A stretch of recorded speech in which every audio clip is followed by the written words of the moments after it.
अस्सलाम वालेकुम दोस्तों, मैं हूं फैसल ज़मीर ऑनलाइन सीखना .com की जानिब से। दोस्तों, इस क्लास से हम बाकायदा स्टार्ट कर रहे हैं PHP को लर्न करना। जैसा कि आप जानते हैं कि पहले ट्यूटोरियल्स में हमने बात की थी वर्डप्रेस पे काफ़ी हम डिस्कस किया था। और उसके बाद हमारा जो प्लान था वो किसी और टॉपिक को डिस्कस करना था, लेकिन अब कोई लोगों की रिक्वेस्टें भी थी कि PHP पर आप कोर्स बनाएं। तो इस वजह से मैं PHP पर कोर्स बना रहा हूँ और ये कोर्स बहुत ही आपके लिए फ़ायदेमंद होगा। इजीली आपको समझ आएगी। तमाम वीडियोस इसकी आप वॉच करें। आप इंशाल्लाह इसको बहुत ही आप इजी फील करेंगे इस कोर्स को, और बहुत कुछ आप इसमें सीख सकेंगे। तो इस कोर्स की जो प्रेजेंटेशन है मेरे पास, ये कुछ इंट्रोडक्शन है PHP के हवाले से कि PHP बेसिकली होती क्या है। दोस्तों, इससे पहले अगर आपने मेरे चैनल को सब्सक्राइब नहीं किया तो काइंडली आप चैनल को सब्सक्राइब करें ताकि आपको वीडियोस भी मुसलसल मिलती रहें जो मैं अपलोड करूँगा। तो चैनल को सब्सक्राइब करने का और भी बहुत ज़्यादा फ़ायदा कि और भी मेरे कोर्सेज़ जो हैं वहाँ पर मौजूद हैं, आप उनको भी डाउनलोड कर सकते हैं फ्री में।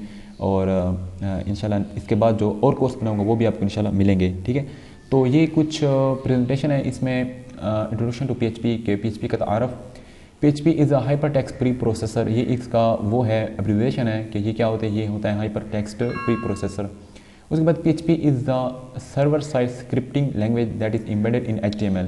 कि PHP जो होती है ये एक सर्वर साइड होती है, बल्कि जावास्क्रिप्ट आप यूज़ अगर करते हैं, अगर आप उसको मालूम है आपका कि कैसे उसको यूज़ करते हैं, तो उसके लिए हमें सर्वर की ज़रूरत नहीं होती क्योंकि वो क्लाइंट साइड होता है। और ये PHP जो है ना, ये एक सर्वर साइड है। इसके लिए हमें एक सर्वर की ज़रूरत होती है, और वो सर्वर मैं बताऊंगा कि कैसे आप उसको डाउनलोड करते हैं, कैसे उसकी स्टार्टिंग करते हैं, फिर उसके बाद फिर PHP आपकी रन होगी। ऐसे PHP को आप यूज़ नहीं कर सकते। ये एम्बेडेड होता है HTML में। HTML के अंदर इसको हम एम्बेड करते हैं। अलहदा भी इसको हम यूज़ करते हैं, लेकिन हम ज़्यादातर एम्बेड करते हैं HTML में। PHP is use to develop dynamic website. Dynamic website create करते हैं PHP की मदद से। जिस तरह आप जो है ना, फेसबुक है, ये डायनामिक वेबसाइट है। आज की जितनी भी वेबसाइट्स हैं वो डायनामिक वेबसाइट हैं कि आप वहाँ पर अपने अकाउंट भी बना सकते हैं। वहाँ पर आप पोस्टिंग कर सकते हैं। वहाँ पर आप जो इस तरह की एक्टिविटीज़ होती हैं वो खुद से आप कर सकते हैं। ये डायनामिक वेबसाइट होती हैं।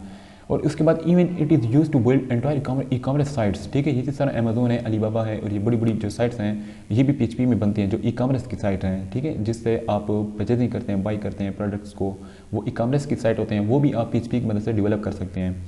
It is integrated with number of popular database, one of them is MySQL। ठीक है, कि इसको हम डेटाबेस के साथ भी कनेक्ट करते हैं ताकि हमारा जो डेटा होता है, जिस तरह कोई फॉर्म फिल करता है यूज़र या कोई अकाउंट बनाता है, तो उसका जो डेटा होता है वो आप के डेटाबेस में जाता है। ठीक है, तो डेटाबेस में जाने से पहले हमें डेटाबेस को कनेक्ट करना पड़ता है।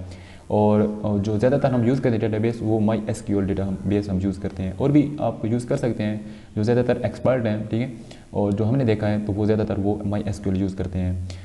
तो इसके बाद है कि what can do PHP। PHP क्या कर सकती है। PHP कैन हैंडल फॉर्म आप बनाते हैं HTML में, PHP इसको हैंडल करती है। ठीक है, कैसे gather data from files, data को जो इकट्ठा करती है, save data to a file through email के जरिए से फिर उसको एक फाइल में स्टोर करती है।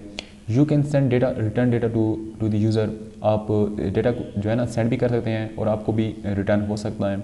You add, delete, modify the element with in your database through PHP। PHP की मदद से आप क्या करते हैं, मॉडिफिकेशन करते हैं, डिलीशन करते हैं, एडिशन करते हैं PHP की मदद से डेटाबेस में। Access cookies, variable and set cookies. Cookies भी आप सेट कर सकते हैं PHP में। Using PHP you can restrict user to access some pages of your website. Website के जो कुछ पेजेस ऐसे होते हैं जिसको आप रिस्ट्रिक्शन कर सकते हैं यूज़र को कि वहाँ पर ना जाए। ठीक है, it can encrypt data. Data को ये इनक्रिप्ट भी कर सकता है। ये थोड़ा बहुत इंट्रोडक्शन था कि PHP बेसिकली होती क्या है।